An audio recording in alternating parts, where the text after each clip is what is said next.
I would like to tell you a little bit about myself and see if you can guess who I am. I did the impossible.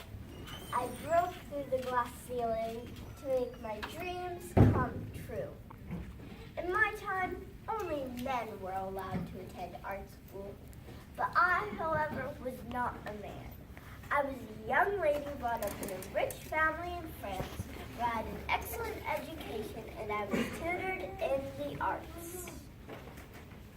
Even though it was only something that men could do, because my family was extremely rich, I chose to take the chance of trying to become an artist. Although most people do not give me much credit, my art had a massive impact on the Impressionist movement. My childhood was the foundation of my life as an artist. I was a beautiful baby born in 1841 to a wealthy family where I had two older sisters, Eves, who was the oldest, and Edma, who was our middle sister. We were all happily homeschooled by private tutors in all the usual subjects, plus knitting and sewing. Later, we were taught to draw and eventually to paint, but Eves quit before we even began our painting lessons. Though my family did not encourage me, I was more tenacious than most young women. I regularly visited the Louvre to carefully copy paintings. I regularly visited the Louvre, which is a famous museum in France, to carefully copy paintings.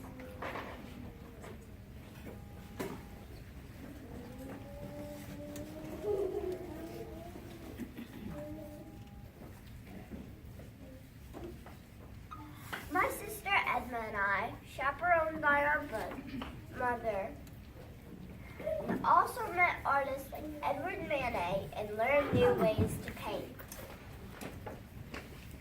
My sister Edma and I proudly painted together for 12 years till Edma rashly wed and abandoned painting.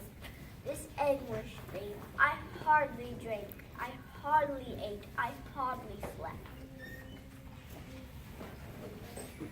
Ultimately, I learned from this tragic mistake and continued to paint. Until I was older, I did not find it necessary to marry. You can see, my childhood is an exceptionally important basis of my extraordinary career as an artist.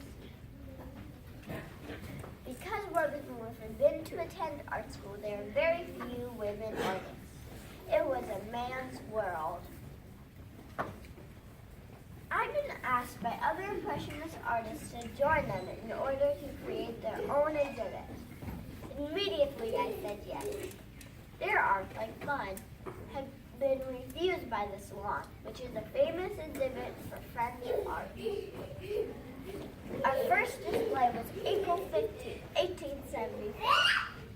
Now famous artists such as Monet, Degas, Sicily, Renoir, and Pissarro, and myself were the painters who disclosed their Impressionist art in this first exhibit. The reviews were shockingly horrible. One art critic insolently rebuked Impressionism as crazy and said it was even more ludicrous because it displayed a woman's art, my art. Though the first show was a flop, and we felt perturbed, we continued having more exhibits. Incredibly, I only missed one exhibit, which happened to be the fourth, when I gave birth to a lovely little girl whom my husband and I, Eugene Manet, named Eve. Because of all these exciting, exhilarating exhibits, my stunning art was beginning to be recognized and starting to sell. At my house, every Thursday, my fellow painters, such as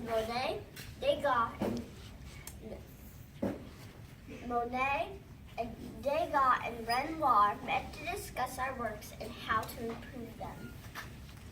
In the art world, critics used to swear that I wasn't even a part of Impressionism.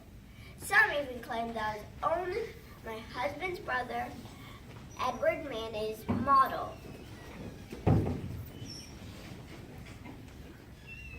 After my early death, my art was kept in private collections and in my family. The feminist movement, however, has helped gather some information about me and make me better known as an Impressionist artist today. I was one of the first women to courageously break through the glass ceiling of painting into a man's world. My art has helped begin what is now known as the Impressionist movement. Whereas most painters' art in my time appeared detailed and realistic, my art was more of an impression of who or what I was painting. In my artwork, I freely used light color and smooth brushstrokes. I applied dashes to blend the color, which almost looked random.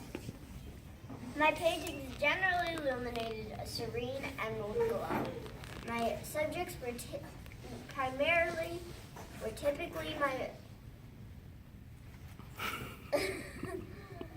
typically my family, primarily my daughter Julie and my sister Edna. I adored my family. Additionally, I painted mothers and children, landscapes, and marine scenes. Whereas most painters did not paint outdoors in my time. Some of my most prominent paintings are Young Lady at the Dance and The Cradle. Today, most of my artworks are located in the United States. My paintings are extolled and remain a very important part of the Impressionist movement. Without it, my childhood was the core of my passion for art. Because of this extraordinary desire, I was able to daringly charge into a man's world. Without doubt, my art is thought to be calming and serene. I was one of the founders of the Impressionist movement. I hope that my art is an inspiration for girls to be confident and resolved to never stop fighting for their goals. We can do the impossible. Who am I?